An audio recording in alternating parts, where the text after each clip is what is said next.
Salut les pros, Nicolas Kogan, mon business coach. Bienvenue dans cette nouvelle vidéo où on va parler d'un parcours que j'ai trouvé inspirant, que j'ai trouvé de nature à vous offrir beaucoup de ressources pour les entrepreneurs que vous êtes et les professionnels que vous êtes. J'ai le plaisir aujourd'hui d'être reçu par un entrepreneur breton de renom, meilleur ouvrier de France, maître chocolatier, Georges Larnicole. Bonjour Georges. Bonjour. Comment allez-vous? Très bien, et vous? Écoutez, heureux de vous recevoir dans nos locaux. Bonjour à tout le monde. C'est un peu de briques et de broc, mais on a créé une belle histoire et on va en parler peut-être un petit peu. avec grand plaisir. C'est la raison pour laquelle je t'ai sollicité pour une rencontre, c'est que j'ai trouvé dans ton parcours un nombre de pépites incroyables qui sont à mes yeux des ressources fortes en fait pour les entrepreneurs, les jeunes professionnels aussi qui veulent se lancer dans une carrière sur une valeur qui m'est chère, c'est une valeur travail et humaine. Voilà, tu as une façon de mettre les choses en mots, en tout cas, qui, je trouvais de nature à motiver les troupes. Et voilà pourquoi je voulais qu'on puisse échanger aujourd'hui. Je ne fais jamais un projet ou quelque chose sans avoir eu un feeling, un ressenti. Alors, c'est pas un feeling spirituel ou un ressenti spirituel, pas du tout. C'est, tiens, ça me plaît bien, ça me fait penser à quelque chose. Et hop, on y travaille. Les magasins, c'est comme l'histoire qui a été créée. C'est comme ça qu'elle s'est faite. Et elle a été surtout pas pensée avant, mais quelque part un peu imaginée, rêvée. D'accord, rêver. Donc il faut vraiment pas se brider, il faut se laisser aller. Voilà, je veux dire, il faut suivre ses instincts, ses impulsions, tout en s'en méfiant, c'est-à-dire pas de sauter systématiquement dedans, mais en avoir plusieurs et essayer d'analyser. Moi je me rappelle, je m'étais dit, bon, je faisais de la corderie d'art, j'étais peintre, sculpteur. Après, au même moment, avec mon papa, j'ai appris la pâtisserie. Et puis, j'ai mis un peu tout ça sur la table. Ouais. Et j'ai essayé de choisir celui qui me plaisait, mais qui me permettait quand même d'avoir une vie digne. Parce que la peinture, c'est bien, mais la vie digne, on l'a, mais elle est peut-être un peu plus compliquée. Hein. Alors, ça peut être le banco, Bien sûr. On perd, on gagne. Mais dans la pâtisserie, ce que j'avais trouvé fabuleux, c'est ce partage avec des gens, parce que les gens n'engagent pas beaucoup d'argent. Hein, je veux un croissant ou une petite pâtisserie, ça va me coûter 2,50 €. Donc, je vais pouvoir parler avec les gens. Mais je pourrais parler avec les gens si les gens, quand ils goûtent, ils sont contents. J'entends. Et donc, le langage se fait parce qu'on donne quelque chose de bon, soit dans le discours ou soit dans ce qu'on fait. Automatiquement, les gens, ils sourient et hop, le langage commence. Et quand on est dans un métier quel qu'il soit, aussi bien quelqu'un qui est chaudronnier, quelqu'un qui va être avocat, il faut toujours aller plus loin. C'est-à-dire, on sait quelque chose, mais pour moi, le fait que de ce qu'on sait est déjà un état mort, fini. C'est une fin, c'est une finalité. On parlait tout à l'heure du voyage, donc quand on a pas un but, il est là un peu comme des gares différentes sur un chemin, c'est le chemin de notre vie. On reprend de cette gare une autre direction pour aller à une autre gare. C'est ce qu'a appelé Picasso la période bleue, enfin toutes les périodes. Vous voyez. Donc il faut surtout pas avoir peur de ça, et à la limite, je dirais pour être, comment dire, pour se sentir vivre et donc un tant soit peu heureux, des fois, ce qui suppose que des fois on est malheureux, provoquer ces moments-là. Comment dire, la continuité est une certaine lassitude et qui sont un peu antagonistes avec notre vie qui est courte. C'est vrai. Et en fait, certaines fois, quand on arrête de progresser, on est en train de programmer juste son déclin. Voilà, c'est ça. Et la vie est trop courte pour ne pas faire les choses par passion. Voilà. Alors, je dis toujours, j'ai tout de la mort pour m'ennuyer. Parce qu'il paraît qu'on est tout seul. Donc, profitons le moment qu'on est sur cette bon Dieu belle terre. Pourvu qu'il la garde, cette terre, dans l'état à peu près acceptable. Une terre acceptable, nous, c'est quelque chose, en tout cas chez mon business coach, qui nous tient à cœur. Moi, je reverse 1% chaque année de mon chiffre d'affaires à des organismes pour des causes environnementales ou des porteurs de projets. Je sais que toi aussi, dans ton activité, tu favorises les circuits courts. Voilà. Est-ce que tu peux nous en parler un petit peu? C'est systématique. Nous, on était déjà depuis longtemps, depuis toujours, dans une démarche. On n'avait pas la notion d'être bio. Oui, l'étiquette qu'il y a C'était dessus, oui. nature, quoi, naturel. Ouais. On a toujours pris notre beurre, c'est un beurre de baratte de chez Le Gall. Les farines, ça a toujours été par les agriculteurs de Pont-Aven. Enfin, je dirais que c'est une chose un peu logique. Mais est arrivé dans les années 90, 2000, la notion de profit maximum. Donc d'acheter moins cher là où l'offre était la meilleure. Et souvent, l'offre, elle est beaucoup plus loin, parce que beaucoup plus loin, surtout en Bretagne, c'est des grosses entreprises. Donc ces grosses entreprises qui peuvent être françaises, voire étrangères, alors c'est encore pire, vont proposer, là où un produit va être proposé 1 euro, eux, ils vont le proposer au kilo 0,70 euros. Alors bien sûr, il y a 30, on sait qu'il y a des charges, que bout de chose, tout augmente. Donc la facilité, c'est d'aller vers ce genre de choses pour pouvoir gagner un peu plus, mais en fin de compte, on gagne un peu d'argent, mais d'un autre côté, on perd un peu son âme. Qu'est-ce qui est le plus important, l'argent ou son âme? L'âme, on n'en a qu'une fois. Hein. L'argent, on le perd, on peut le regagner. L'âme, quand elle est perdue, c'est fini. C'est vrai. Donc, ma fille qui est venue nous rejoindre était très, très à cheval très à cheval, si je puis dire, parce qu'elle fait du cheval. Elle était très à cheval sur la provenance et les circuits courts. Alors, circuit court, c'est dommage d'avoir utilisé ce mot-là, circuit court. Moi, comment j'ai entendu ça au début, je me suis dit, oui, mais enfin, j'achète à Quimper ou à Quimperlé, quoi. Ouais. Vous voyez, enfin, à 20 km, 30 km, 5 km, 10 km. Donc, c'est un circuit court. Ça me fait drôle qu'on utilise tous ces mots. C'est circuit local, quoi, finalement. Ça fait, voilà, local, voilà, ça, je préfère. Ouais. Local, régional, ça, c'est bien. Et national, après. International, bon, évidemment, on n'a pas réussi encore à planter des fèves de cacao à Melvin. Donc, il y a des choses qui, par obligation et par définition, ne sont pas de chez nous. Donc, il faut les accepter. Nous, c'est de pouvoir y mettre notre savoir-faire. Notre savoir-faire est toujours lié à un historique local. Oui. Parce que c'est, je veux dire, comment dire, un breton pur et dur comme je suis, avec la tête un peu têtue, qui se retrouve au fin fond de la Bretagne, va pas faire un praliné de la même façon que le copain qui va se retrouver en Provence. Il n'a pas la même... Lui, ça va être son côté mamico. Nous, on va se lancer dans des risques parce qu'on n'a pas d'attache avec le mamico. De faire comme faisait grand-mère. Chez moi, grand-mère, elle ne travaille pas le praliné, hein, donc j'ai le droit d'aller m'amuser avec du praliné, avec des amandes, avec des noisettes, avec des cacahuètes, avec tout. Hein. Il n'y a pas de limite. Voilà, donc ce qui est important, c'est quand on prend quelque chose d'une autre région, de France, c'est d'y apporter la touche, comment dire, l'odeur de la sauce de son... Je comprends. De son pot-au-feu. Ok. Hein, d'accord. Ok. Et là, ça fait quoi? Ça fait quelque chose qui est différent. Je dirais, allez, j'ai eu fait, mais ça, c'était un peu pour la folie quand même. Hein. Il faut provoquer la folie parce que c'est un peu comme borner un terrain. Voilà, je suis fou jusque-là, je sais les limites. Ouais. Et j'ai démarré à ma conscience là. Ok. Et la folie de ce praliné adapté à notre région, qui est bretonne, certes, mais avec une notion maritime très importante par la quantité de côtes. Et j'avais fait, je crois à l'époque, on m'avait regardé un peu comme un illuminé. J'avais fait un praliné au wakame. D'accord. Aux algues. Ah, oui. D'accord. J'avais fait un praliné au wakame, une ganache à la dulce et un caramel au wakame. Voilà. Donc pour faire un peu la palette du chocolatier en choses locales. Alors, c'est fun, parce que je sais que quand on fait ce genre de choses, et on doit aller vers ce genre de choses, on sait qu'on va, on va se casser la pipe. Inévitablement, patatras, on tombe.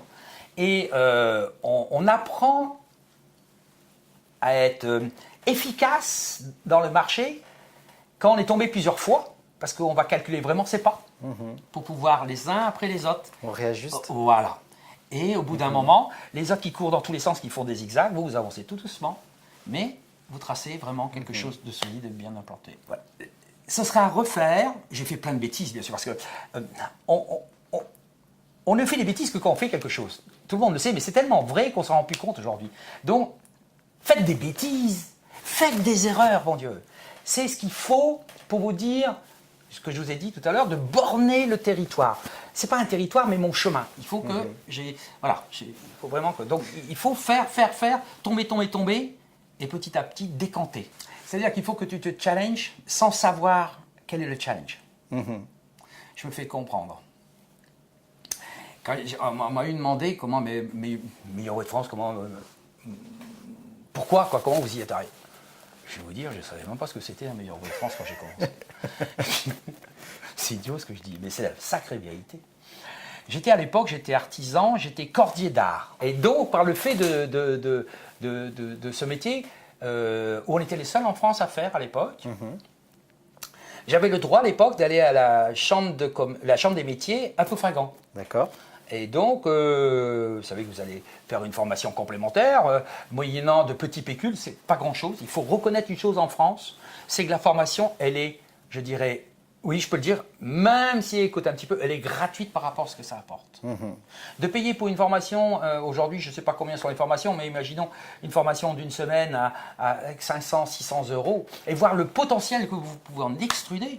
Investir en soi. Oh, mon Dieu, il ne faut pas les faire toutes n'importe comment, il faut bien cibler, et se dire, je vais faire ça, mais voilà le chemin que j'ai derrière programmé. Et bon Dieu, c'est fabuleux. Et donc, j'avais la chance, à Ploufragan, de pouvoir aller voir des professionnels d'autres métiers. Oui. Ben, il n'y avait pas de professionnels de la corderie, parce qu'on était les seuls, je crois, en France, à faire de la corderie d'art à l'époque. Et donc, j'ai eu la chance de voir un monsieur qui est devenu un très grand ami, Jean-Marie Osmond, meilleur ouvrier de France, pâtissier. Et il avait donc ce col à 3 couleurs. Ça m'avait interpellé. Je dis, tiens. Et j'ai compris, j'ai vu, l'auditoire était très respectueux de ce monsieur. J'ai vu une certaine aura. Il transpirait quelque chose. Il n'y avait surtout pas de vanité. Il y avait, je sais pas, comme un travail bien accompli, quoi. C'était... Voilà. L'excellence peut-être. Voilà, c'est ça. C'est sûrement ça. Je me rappelle de voir ses mains. J'ai vu ses mains bouger pendant 2 heures, 2 heures et demie. Je ne voyais pas le corps. C'était fabuleux. L'agilité dans les mains, juste le bon endroit, le bon geste au bon moment. Et ce bout de chocolat se transforme en rose. Ce morceau de sucre devient une orchidée. Et du métier duquel tu venais, donc cette dextérité-là, oui. c'était de la magie. Je me suis dit, ce monsieur-là est capable de donner du plaisir sans que lui, ça lui coûte beaucoup d'argent, parce que c'est du sucre ou du chocolat. Par rapport, je parle à la sculpture et à la peinture, d'accord. Et des gens peuvent l'acheter, même s'ils n'ont pas, comme je dis toujours, même s'ils n'ont pas le sou. Il faut être goulu quand on mange, et il faut être goulu de la vie, goulu de regarder, goulu d'entendre. Même si ça m'ennuie à un moment donné, j'avoue que le plus beau moment que j'aurai à en transcrire de ma vie, c'est pas de mes 20 ans à mes 30 ans. Désolé pour toi. J'ai 40. C'est un compliment que je viens de prendre, je le prends. C'est de mes 50 à 60 et quelques là maintenant. Alors j'espère que ça va glisser, que ça continue. Mais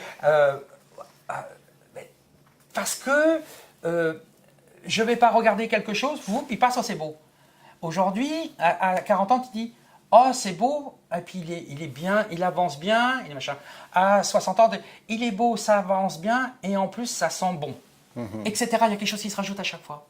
Donc, je dirais, plus on avance dans le temps de sa vie, plus il y a des choses qui viennent s'accumuler, et espérons-le, viennent te donner une notion que ça va se régénérer sans arrêt, vers un infini de complémentarité qui fait que, à la fin, on ne fait pas ce que je fais, on se tait.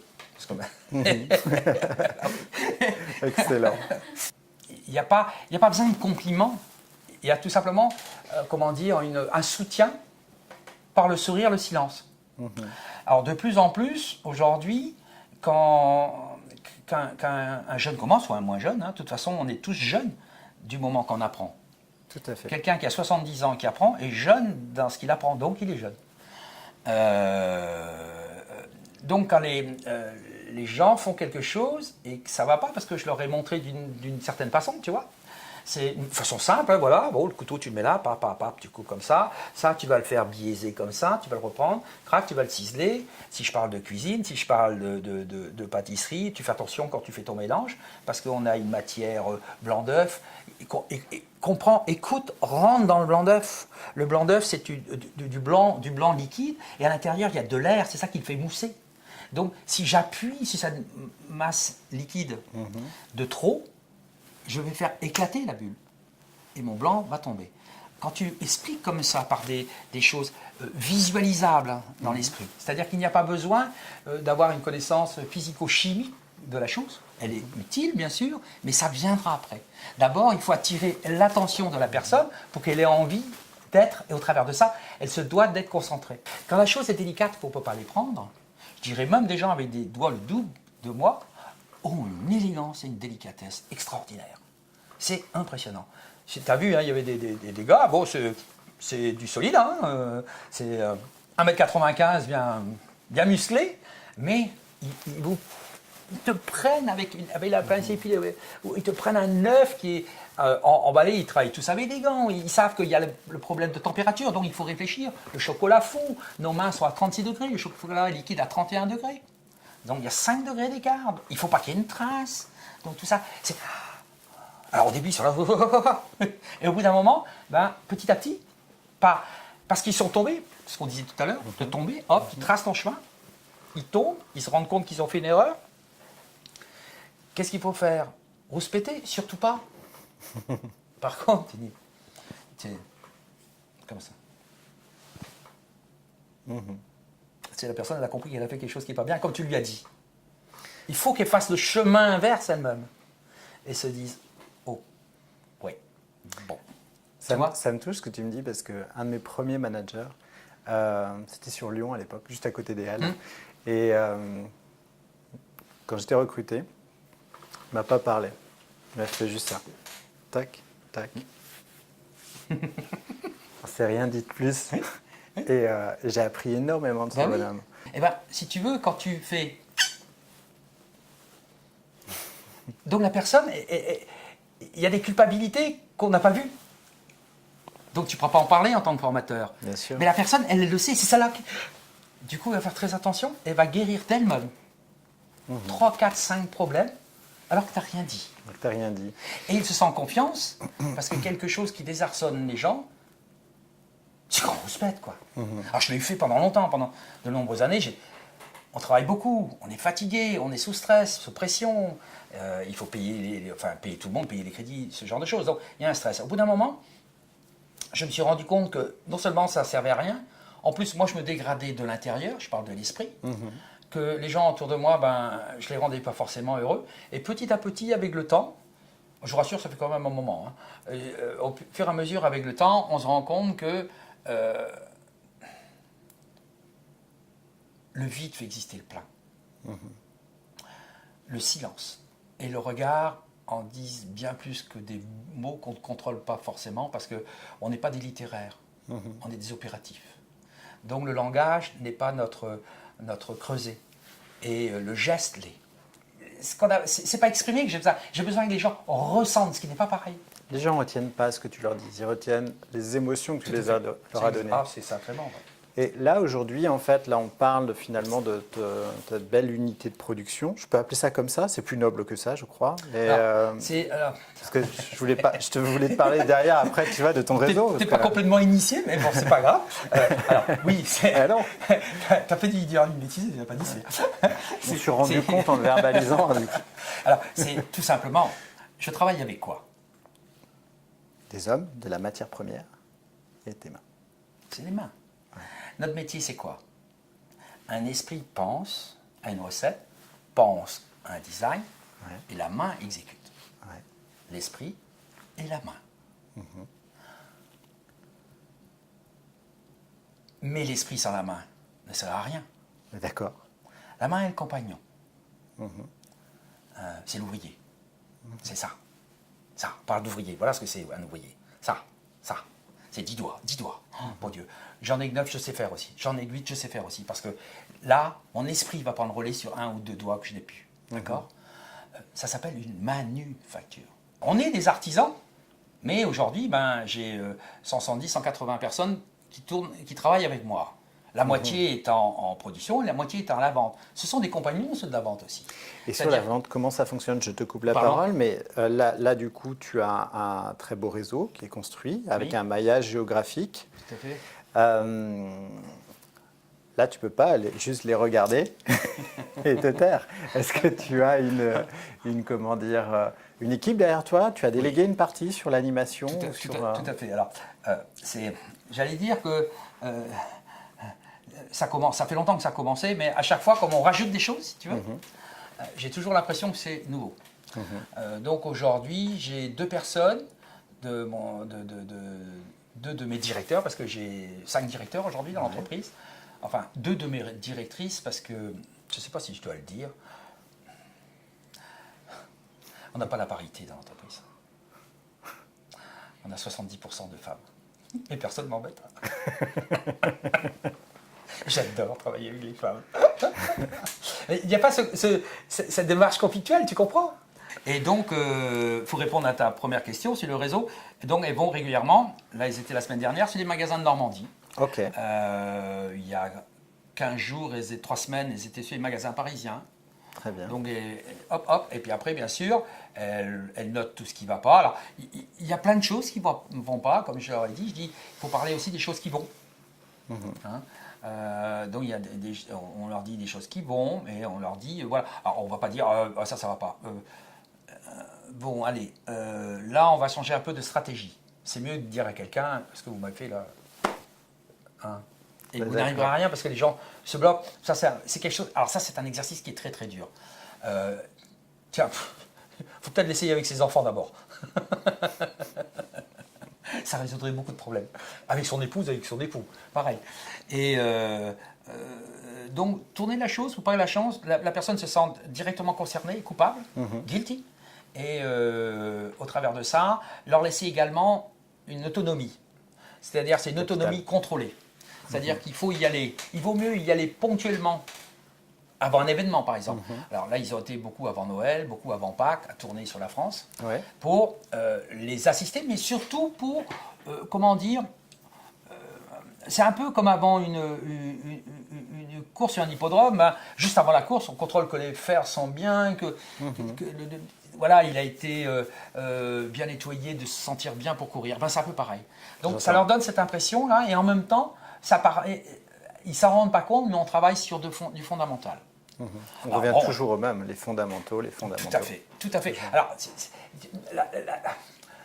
dans toute chose, la première des choses, et je pense que c'est universel dans n'importe quel métier, dans la vie, c'est la propreté.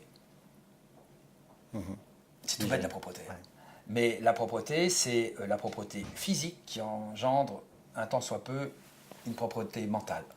Et là, ton réseau, en fait, il est donc il a ce socle de fondamentaux. Oui. Mais tu as organisé ton réseau comment? C'est un réseau en propre? C'est un réseau en franchise? C'est un réseau en... Alors, c'est un réseau en propre. Ça a démarré avec un réseau en propre. Alors, il s'est fait sans trop de prétention, avec de l'ambition, mais pas de prétention. Alors, ça veut dire quoi? J'ai commencé ici, à Concarneau. Il y a eu Quimper, Concarneau. Après, on va dire, ça a commencé vraiment à Concarneau. D'accord. On a commencé à Concarneau, et puis j'ai trouvé un petit magasin à louer à Locronan, location. J'ai loué un magasin à Locronan. À ma grande surprise, tiens, ça marche aussi. Donc, il y avait un premier, le deuxième marche. Tiens, j'ai surpris. Il s'en fout, mais ça va bien tomber à un moment donné. Après, je suis allé à Pont-Aven. On a ouvert à Pont-Aven. Pour moi, c'était déjà un peu comme Concarneau et le passage Lanriec, c'est les étrangers. Ben là, Pont-Aven, pour moi, c'est un peu l'étranger. Et donc, ça marchait à Pont-Aven. J'ai eu de la chance. Et puis après, il y a eu Auray. Parce qu'au fur et à mesure, je dirais entre parenthèses, et c'est à peu près ça l'histoire, j'avais un vieux camion d'occasion. C'était un J7. Après, on a acheté un plus gros, un plus long, un plus beau, un plus neuf. Donc, on a pu aller jusqu'à Vannes. Et c'est véridique. Yes. Après, on a fait Nantes, qui était la première grande expérience. Parce que Nantes, c'est, pour moi, c'est le camion qui a impulsé le développement. Tout à fait. Oui, parce génial. Que j'avais pas le sou. Alors, si tu veux, au début, avec un camion qui a 250 000 km, tu ne vas pas commencer à les livrer de la pâtisserie à l'autre bout de la France, quoi. Parce que là, par contre, ça deviendrait dangereux. Je ne suis pas sûr que les financiers suivent, parce qu'il faut quand même des banques. Pour faire des choses, il faut reconnaître les choses. On critique, on tape un peu sur tout aujourd'hui, mais il faut reconnaître que s'il n'y a pas des gens qui nous prêtent de l'argent, je ne sais pas comment montrer nos entreprises. D'accord. Donc, ça a été fait petit à petit, et après, on est allé jusqu'à Menton. à la frontière italienne, il y en a un à Lille. Après, il faut oser. Parce que ça peut paraître. Ah, déjà, des copains m'ont dit, mais c'est fou ton truc là, parce que c'est pas possible, là, tu vas avoir un problème. Je touche il y a du bois là. Tiens, t'es un peu en bois toi. Ah bon? Et bon, il n'y a jamais eu trop de problèmes. Et à chaque fois, c'est après d'ouvrir un magasin, c'est un peu comme quand tu fais une première fois la recette d'un gâteau ou d'un chocolat. C'est quand tu le démontes, regardez. Waouh, waouh. Voilà. Et ben c'est pareil. Un magasin est un bébé. Donc il y a une relation émotionnelle avec du matériel. Moi, j'aime bien l'expression, comment dire, il y a trois recettes pour qu'un magasin fonctionne, c'est l'emplacement, l'emplacement et l'emplacement. Et moi qui me promène beaucoup, je vois où sont placés, les magasins. Je vais te poser une toujours question, dans des endroits si tu me stratégiques. permets. Ah, Voilà. je prends, ouais. Est-ce qu'il te viendrait à l'idée d'installer un magasin de chocolat, virage numéro 12, route de Plomelin? Probablement que non. D'accord. Eh ben, tu vois, c'est ça. Tu fais le chemin, mais en marche arrière. C'est où il y a du trafic, où il y a du monde. Dieu merci encore, le trafic est toujours dans les centres-villes, autour de l'église ou de la cathédrale. Parce que c'est ça l'âme française. Et c'est ça l'âme du territoire. Et ce que j'ai un peu peur, c'est... Je suis marié avec une Américaine. Hein. Bon, voilà, chacun... Voilà, c'est ainsi. Et donc, j'ai vu aux États-Unis ce désengorgement des villes Oui. pour ce qu'ils appellent des malls, donc des grands blocs, où des gens avancent un peu à la Folon, si vous connaissez, ouais, tu connais Folon, c'est-à-dire des visages sans yeux, vont quelque part, enfin, il n'y a pas d'odeur, moi j'aime bien sentir la personne, la transpiration, et ça déshumanise, parce que c'est ça l'humanité. C'est des odeurs, c'est des vibrations, c'est des désirs, voilà. Là, et voilà ce que j'ai vu au States. Et on est en train de faire un peu pareil en France, malheureusement, où les États-Unis essayent de revenir en marche arrière. On a toujours décidément, vraiment, c'est plus un train de retard, c'est une gare de retard. Ouais, et ça, c'est un peu dommage. Maintenant, imaginons qu'il n'y ait plus d'artisans, que toutes les petites échoppes n'existent plus. Parce que quand je vous parle de 650 ans, c'est ce qui peut se passer. Là, c'est des gros spots, with a lot of money. Et puis voilà, c'est fini. Ce monde-là ne m'intéresse pas. J'entends. Moi, je nourris un optimisme profond. Et pour l'évolution de la consommation, en fait, par justement les valeurs de transmission de l'artisanat, les valeurs de transmission des métiers en dehors de tous les clichés qu'on peut nous vendre. Et aujourd'hui, en fait, nous qui sillonnons la France en permanence à la rencontre des entrepreneurs, à la rencontre de nos clients, on voit bien que ceux qui, aujourd'hui, s'en sortent quand même le mieux, c'est les gens qui prônent ce socle de valeurs, soit régional, soit qualité, soit les deux, parce que les deux sont souvent intimement liés. Voilà, c'est ce que j'allais te dire. Le qualitatif est nécessaire. Et je dirais quelque chose que je n'ai pas compris au tout début. C'était sa notion bio, écolo, tout. Oui, moi, enfin, je dis on travaille naturel, quoi. On travaille les beurres barates, on travaille les farines. Enfin, on ne disait même pas de beurre barat, c'est de beurre, quoi. Un beurre, bah, on doit sentir l'odeur du petit lait, quoi. C'est la vérité, c'est la nature et tout. Et ben, je me dis que c'est quand même bien. Parce que grâce à toutes ces pensées, convergent vers une prise de conscience que tout n'est pas à prendre, tout n'est pas forcément bon et sain.